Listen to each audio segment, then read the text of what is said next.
Hello बच्चों। तो बच्चों हम लोग डेंसिटी बेस्ड न्यूमेरिकल कर रहे हैं। ठीक है, आज आज हम लोग करना है और बहुत सिंपल सिंपल से क्वेश्चंस हैं, बहुत ज़्यादा वेरिएशंस नहीं है इन क्वेश्चन में। ये दो सवाल है मैंने लिख रखे हैं, इन दोनों क्वेश्चन को हम लोग देखते हैं। ठीक है, ये दो क्वेश्चन है। पहला क्वेश्चन क्या है बच्चों, जरा समझते हैं इस क्वेश्चन को।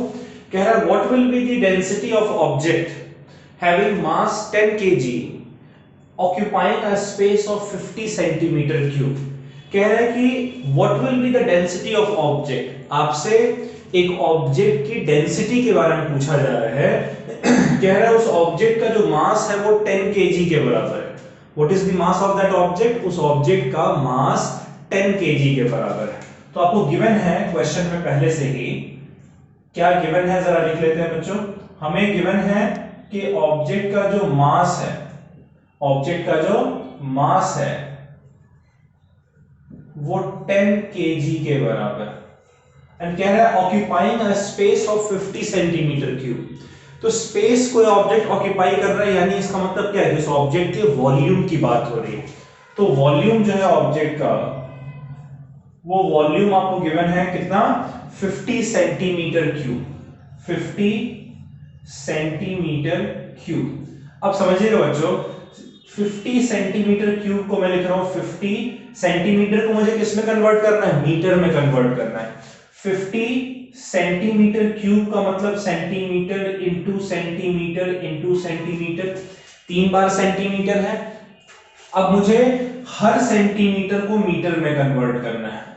50 इंटू सेंटीमीटर को मीटर में कन्वर्ट करने के लिए 100 से क्या करना पड़ता है बच्चों, 100 से डिवाइड करना पड़ता है। तो सेंटीमीटर की जगह क्या है, 100 से डिवाइड करने में 1/100 यानी 10 raised to the power -2 metre into 10 raised to the power -2 metre into 10 raised to the power -2 metre.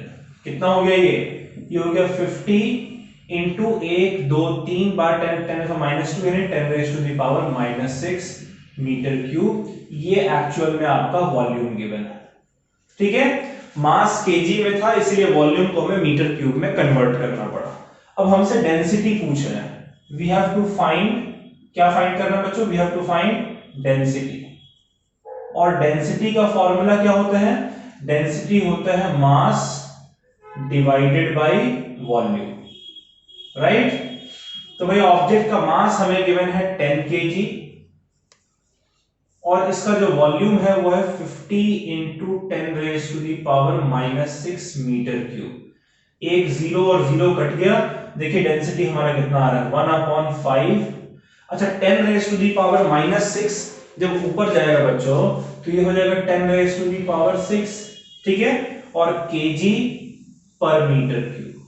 अगर आप 1 को 5 से डिवाइड करते हैं तो ये फाइनली आपका आ जाएगा 0.2 into 10 raise to the power 6 KG पर मीटर क्यूब।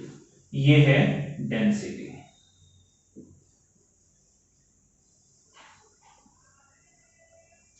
समझ रहे बच्चों किस तरीके से निकालना है। ठीक है, सिंपल है, ऐसा कोई बहुत डिफिकल्ट नहीं। चलिए ये क्वेश्चन है, इसको भी देख लेते हैं जरा हम लोग। ये क्वेश्चन कह रहा है कि the relative density of solid is 10.8। आपको क्वेश्चन में पहले से ही गिवन है कि एक सॉलिड है जिसकी रिलेटिव डेंसिटी को हम लोग R.D सिंबल से रिप्रेजेंट करते हैं और रिलेटिव डेंसिटी 10.8 है।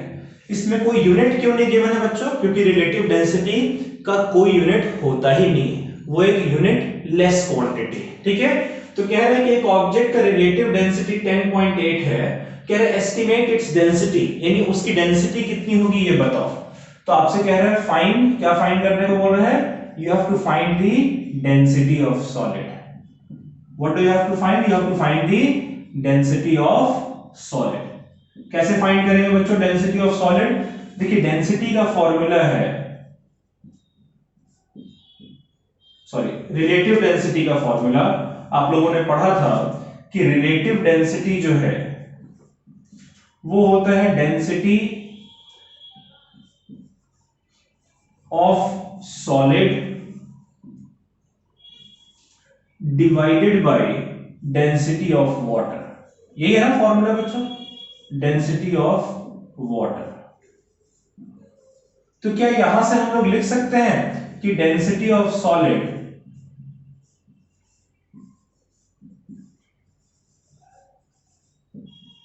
is equals to relative density multiplied by density of water। by density of water को उधर ले जाएंगे, इधर तो डिवीजन में है तो दूसरी साइड ले क्या हो जाएगा मल्टीप्लिकेशन में, तो डेंसिटी ऑफ वाटर। ठीक है, क्या हो जाएगा सॉलिड का डेंसिटी, रिलेटिव डेंसिटी है 10.8 और डेंसिटी ऑफ वाटर हमारा कितना होता है, वो होता है 1000 kg पर मीटर क्यूब, राइट। तो इसीलिए बच्चों डेंसिटी ऑफ सॉलिड हमारा कितना निकल कर आ जाएगा, देखिएगा डेंसिटी ऑफ सॉलिड ये हमारा निकल कर आ रहा है 10.8 इंटू 1000, एक डेसिमल यहां पर से जाएगा 10 आएगा, देखिए ये हो गया आपका 10800 kg पर मीटर क्यूब, यानी 10,800 kg पर मीटर क्यूब, ये आपका आंसर आ गया।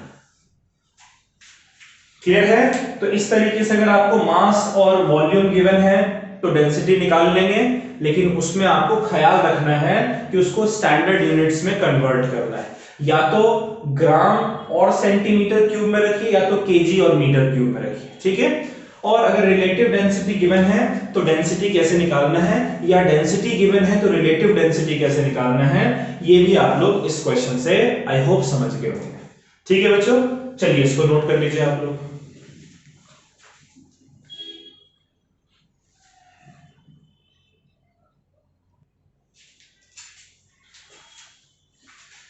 चलिए बच्चों, तो ये ग्रेविटेशन चैप्टर हमारा यहाँ पर समाप्त होता है। अब आप लोग ग्रेविटेशन चैप्टर को अच्छे से पढ़िएगा, ठीक है। कुछ भी अब आपकी तरफ से कुछ भी नहीं छूटना चाहिए, कुछ भी नहीं रहना चाहिए ग्रेविटेशन चैप्टर में, इंपॉर्टेंट चैप्टर है ये। ठीक है, अगले लेक्चर में जब मिलेंगे तो एक नए चैप्टर के साथ मिलेंगे, नए टॉपिक के साथ मिलेंगे। ठीक है बच्चों, चलिए bye bye, take care, stay safe और पढ़ाई जरूर करिएगा। ठीक है, बाय बाय।